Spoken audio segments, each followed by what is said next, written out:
salaamaaleykum sama gars, j'espère que vous allez bien. Jongu gi mitti na lool ci opposition bi jëm kon ci président Bassirou Diomaye Diakhar Faye. APR ñoo tàmbali dal ne 100 jours d'incompétence 100 jours yoo xam ne bawardaas kase la wax kepp 100 jours yoo xam ne dañuy làmbaatu Seydou Gueye Abdou Mbow amut lu ñu yàqut président Bassirou Diomaye Diakhar Faye. Ousseynou Ly bu Pastef dal ne bu fekkoon jomb ak ngor ak am looy rus am na tuuti ci waa APR yi dinañ rus di wax waa réew mi di lañ dégg ndax fiñ def réew mi.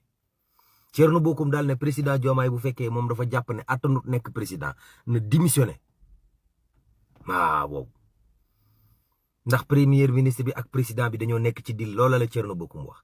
Premier ministre bi moom jox nañ ko pré-rapport la xew kon ca littoral bi.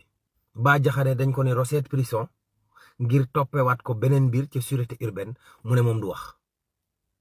Dafa am benn marché électrification rurale maanaam ci ku yóbbu courant yi ci village yi bu fi état bi amoon jox ko ay nit tolloog gré à gré 71 milliards ak lu topp maanaam yaama neex daal marché yaama neex.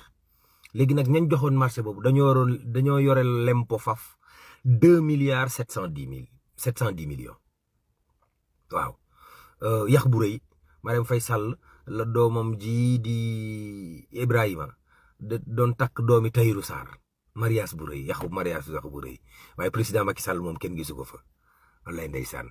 Abdoulaye Bathily mu nga def liggéey bu am solo ca bitim réew moom Marème Faye Sall turam wa am na benn cité buñ ko tuddee ci 100 000 logements yi 165 kër la ay nit dem rek dëkk fa. ñu ne lu ngeen fiy def ñu ne dañoo jot message bu leen di wax ne président Diomaye nee na nguur gi fi nekkoon kër yi ñu jëloon góor ci dañ koy joxaat askan wi. tey la tamxarit yàlla may tamxaritu jàmm ak at mu barkeel jaa ngeen jëf.